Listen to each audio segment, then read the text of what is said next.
Hey friends, it's Eric, and today we're looking at the Samsung Galaxy SmartTag 2, and I'm going to tell you everything that you're going to need to know about it. Now, if you're brand new to Bluetooth trackers, they are simple little devices that help you find your misplaced items. Now, understand that this does not have GPS, and it cannot report a location unless another Samsung Galaxy user is within Bluetooth range. Thus, if your tracker is in the middle of nowhere, say like in the middle of the woods, and there's no other Galaxy users around, that location will never be updated. But if someone does come walking by and they have a Galaxy phone, their phone will anonymously update location without the users even knowing about it. But these are primarily used for misplaced items within your house or your office or your car, like your keys, maybe a backpack or a personal belonging that you always misplace. You just attach one of these trackers to it, and you can simply go in to the SmartThings app or the Find app and make it ring.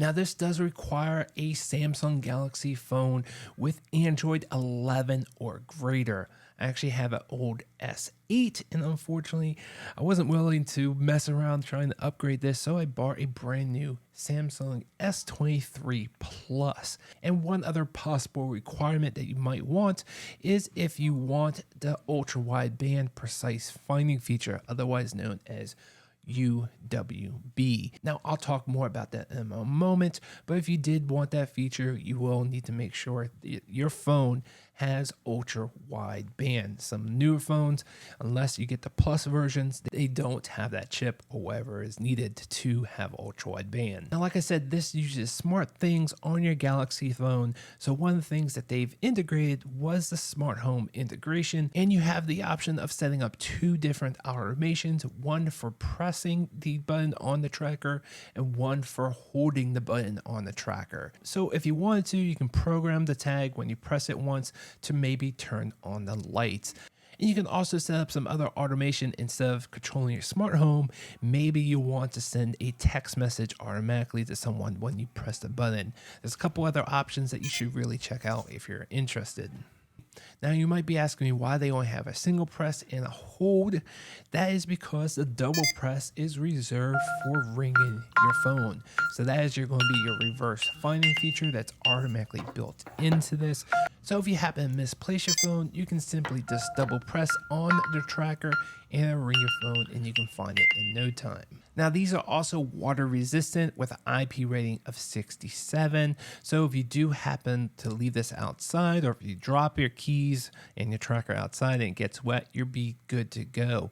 This also has a battery life of up to 500 days. That's probably about a year and a half roughly. And they say you can extend this up to 700 days, which is pretty awesome, but will shut down some functionalities like to be able to set the volume and the ringtone.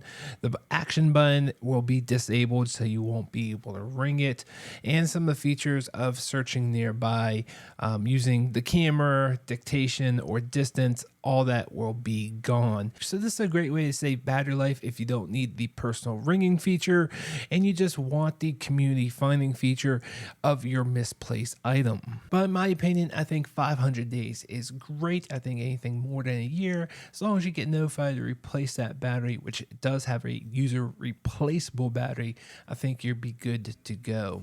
Now, this also comes with a 7-day history, which I think is awesome. You don't see this in a lot of other trackers.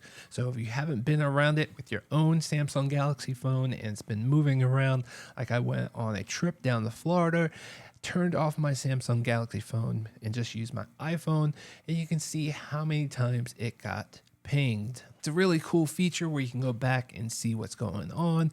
And if you happen to misplace your thing, you can kind of go back there, and maybe there's not a current user there, but maybe there was one, and you might get lucky. So it's really nice to have that history. But if you do totally lose your tracker, you can mark your item as lost within the SmartThings app and leave your contact information. And if anyone physically finds your device, they can use their NFC reader on their phone, and it'll take them to a website to find your contact information. No matter if they're an Android user or iOS user, it still works. But not losing your tracker or your belongings in the first place is more ideal. So SmartThings does have a left behind feature. So if you happen to leave your belongings and your tracker, say at a restaurant, it'll notify you before you get too far to go back and get it. Now, keep in mind, these trackers are for lost and misplaced items only. They are not designed for stolen items. And last but not least, this does have ultra wideband or UWB, which will allow your tracker to find it in augmented reality. So as long as you're within range, it's very similar to Bluetooth range. You can actually go into the SmartThings app and use the precise finding feature where it'll turn on the camera and kind of point you in the direction of your tracker all visually. And you can kind of see, it kind of give you some lights and little sparkles, kind of telling you which way to go. And you can really narrow down the pinpoint of where your tracker is without sound. Now, that's a great feature if you're hard of hearing or if you're in a noisy area.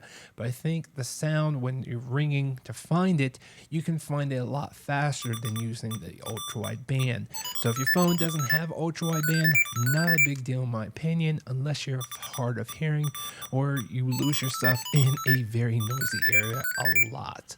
All right, guys, that's going to wrap it up for me. I'm very impressed with the Samsung SmartTag2 for Galaxy users. Unfortunately, it's not for all of Android. It's not for Apple. It is only for Samsung Galaxy users with Android 11 or newer. All right, guys, I hope this video was helpful. See you guys on the next one. Thanks for watching.